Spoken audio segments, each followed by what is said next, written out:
Good morning, rise and shine. It's Friday. Look at that, beautiful, beautiful, beautiful.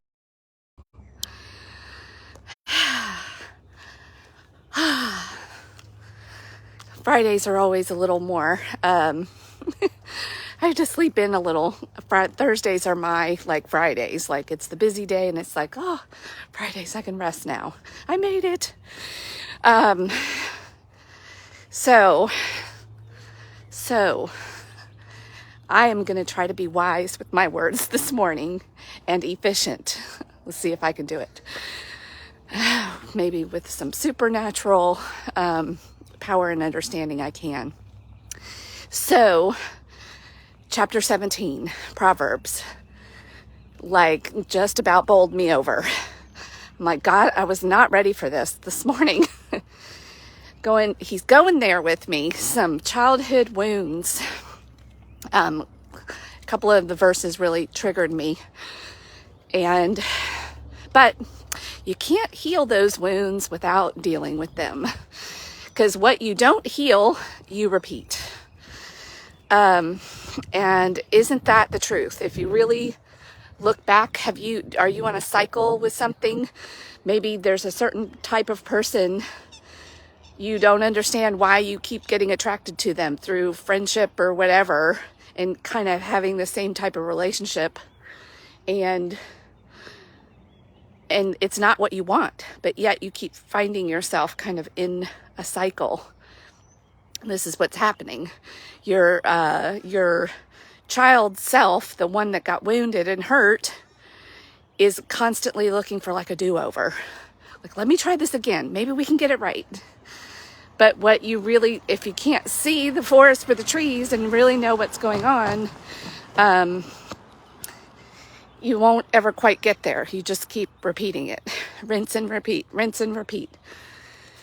So that is part of what I didn't even realize what I was getting myself into when I agreed with God to do this. But He knew it was what I was needed. In order to get on and do what I need to do, I need to get out of the rinse and repeat cycle with some of my, it's trying to reconnect. There we go. Okay, sorry if that interrupted for a minute. Hey, technology. And it's amazing that I can even do this. So the fact that it doesn't work perfectly, hey, that's okay. So what triggered me? Okay, this is going to be a little bit, this is going to be a lot vulnerable. But I know that if I've had to deal with it, somebody else out there has. Or maybe you know somebody that has. Or maybe you're even affecting somebody this way and you don't know it. And so this might even help you if you're like, oh, this is where the Enneagram has really helped me. I actually went back to it this morning to look at a few things. And has helped me even do some repair work with my father. So that's what we're going to talk a little bit about today. And when we talk about childhood wounds, and when I even talk about very specific things to me, that's what they are. They're specific to me. And my immature brain that didn't know how to process or understand what was happening, but it needed to tell a story to make it all make sense. And that's what we do. And then if we don't do the work to go in and go back and tell that little person inside of us, hey, this isn't really what happened from our mature and wiser self, then that person in there is still kind of running the show, and those things are underlying and infecting you, even if you don't think they are. Hence, why we rinse and repeat, and we don't know why, and we're like, why is this happening? So in particular, the last two verses for me talked about the truly wise use few words, but also the fool kind of understands this, and they attempt to seem wise by using few words, but they're not really wise.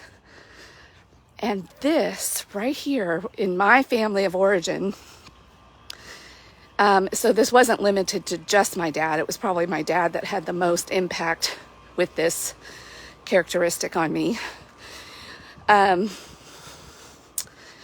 But we use silence as a weapon. Do you have a family that does that? I know a lot of people do. A lot of families do. We give people this, the phrase silent treatment exists for a reason. So I know I'm not alone in this. And when we use words, not just words as weapons, you've heard that words can cut like a knife, and they can, but the silence can do the same thing. Oh, we're saying a lot with our silence. And my dad was a super smart man, like genius level, went to some name brand schools that you have heard of, got the advanced degrees. So he was even able to fool himself with this characteristic that he was wise. He was prideful with his smartness.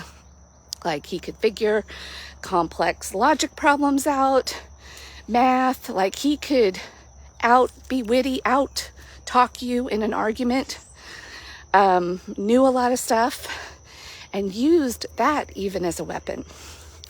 Which now, as I look at the Bible, I understand that that's a fool's errand. And it was very destructive in our family. Good morning. Hi there. So I am having to do a lot of work to go back and reassure that little girl that this is not. And none of this was done intentionally, mind you. Maybe some of it was. But we're all doing our best. Even fools. We're just doing our best. Like this, living this human life and seeking wisdom, this is hard work. This is like, it takes time and dedication. And a lot of us are just trying to pay the bills and do I don't have time for that. Well, what I am learning is I don't have time not to. So I've made it a priority in my life because generationally, I want this stuff to stop. Like, it's like, I want to get out of that cycle and maybe start some new, healthier cycles.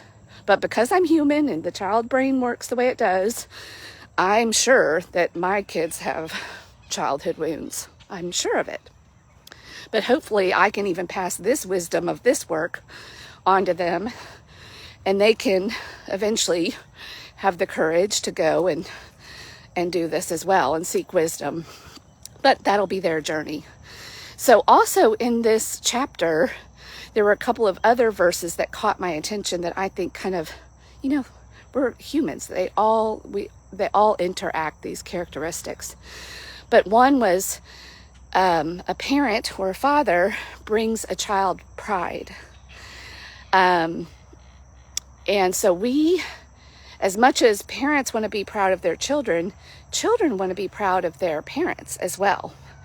And we will look for ways to explain, excuse, justify, like all the things. I have done that with my father. Well, he was so smart, and look, he went to this school and he did this and blah, blah, blah. And, trying to just be proud of the things he did do, and kind of really trying to dismiss the other crappy stuff and the damage that he did. And a lot of it was because he chose to drink and at times even do drugs as to self-medicate, because he had a lot going on up here. And rather than being wise and seeking therapy and counseling and dealing with it, he chose drugs and alcohol. A lot of us do. That's part of my path too. I ended up with a wine o'clock habit before, as I was dealing with some hard stuff in my 40s.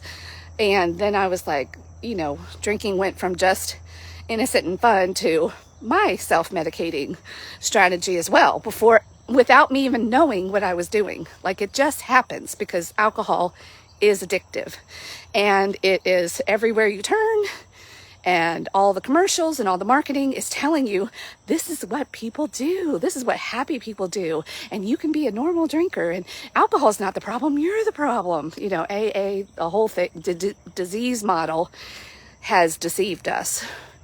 Anyway, that's another topic for another day. But this whole, like, back to the silent treatment. This is what my family, and particularly my father, would do. And because he was smart, I, as a child, misunderstood this as wisdom. And then when I meet other people that are also sort of silent types in a few words, I have a strong reaction to them. I'm either, and usually there's an underlying fear or respect there that's automatic because of my family of origin and my father, the relationship I had with my father. And when I'm not treated well, or what I perceive as treated well by the silent treatment, it'll make me angry. And especially if I feel like I've done nothing to deserve it. And so I might even also do the same thing, shut down, cut that relationship off. But recently, I've had some interesting experiences, because as I'm doing this work, I'm trying to like get to the bottom of this and even have tough conversations. And when this happened with another person recently, I said, you know, I don't like this. What's going on? And they were like, oh, I totally didn't mean it that way. I thought it was done, you know, this was done. We had resolved it. So there was my childhood wound, my revelation going, oh, part of the problem is me going all the way back and trying to make assumptions that we bring all this baggage and these beliefs with us. And when we don't deal with them, hence the rinse and repeat.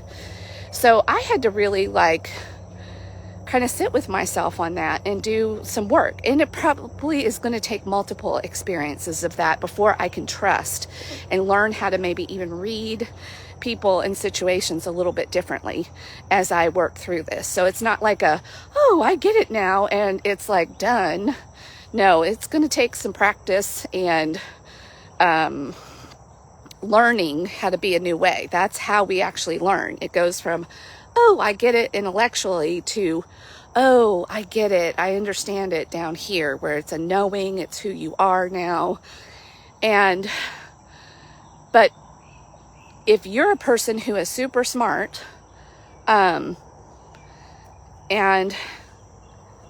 it's not the same as being wise, and trying to misrepresent yourself through the use or non-use of words and silence to try to deceive people, you are a fool.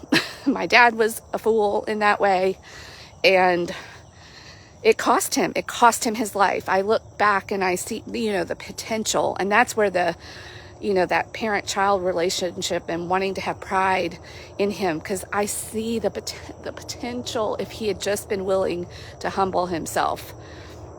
But he was so proud of his intellect, he just couldn't humble himself.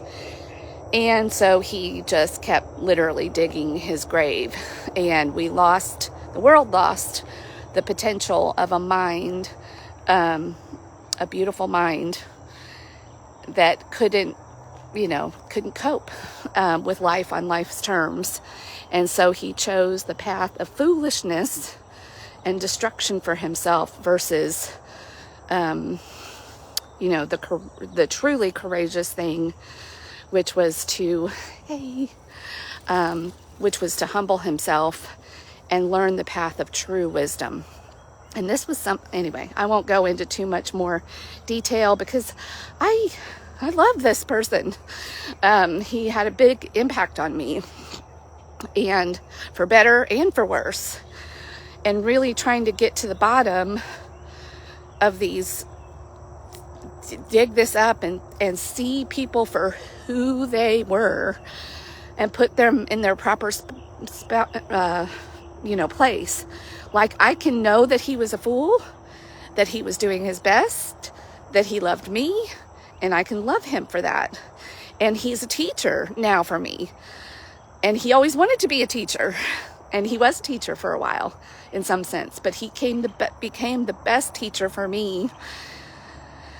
Not maybe the teacher that I wanted, but the teacher that I needed. And hopefully my kids will one day say this, that I will bring them pride. And the other verse that caught my attention, that silence,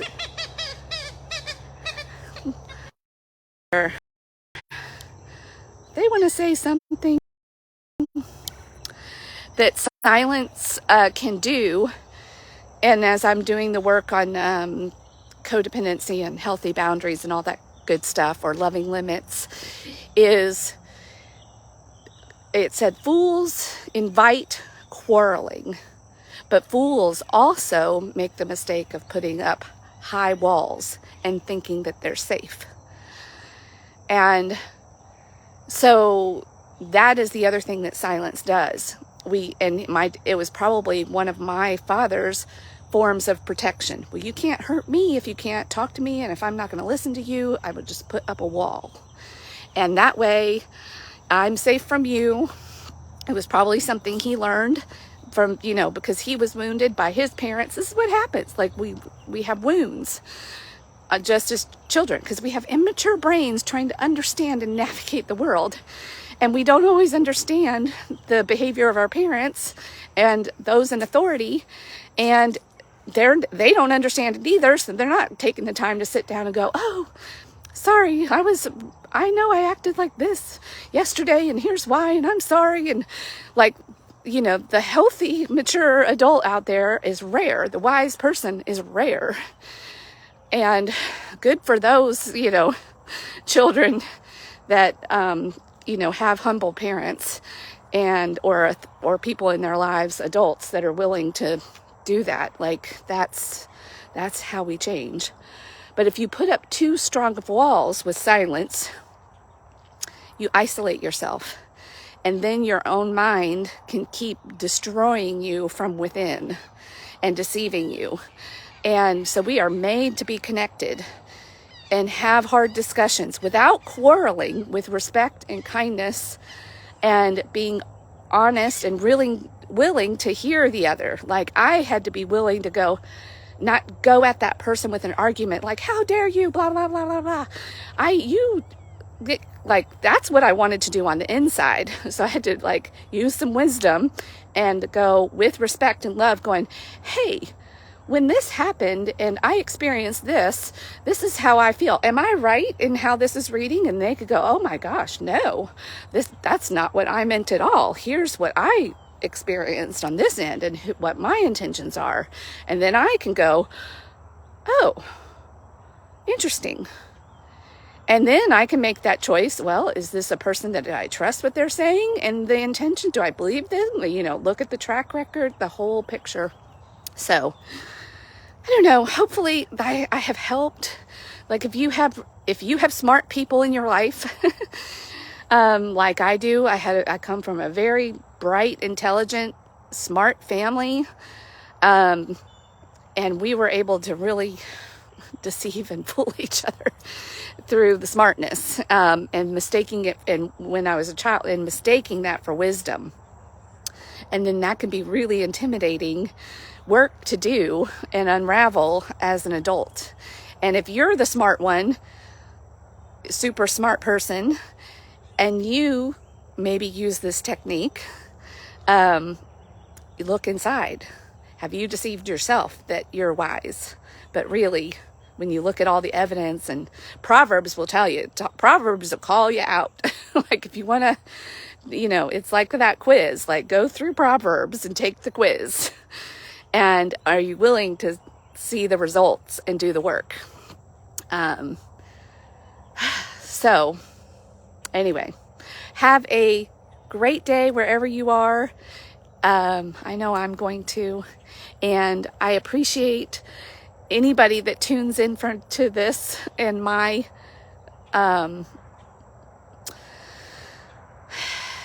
whatever this is I'm doing, these reflections, this meditation, and if they're helping you at all, then glory be to God, because he's doing a mighty work in me, even though it's not always a lot of fun.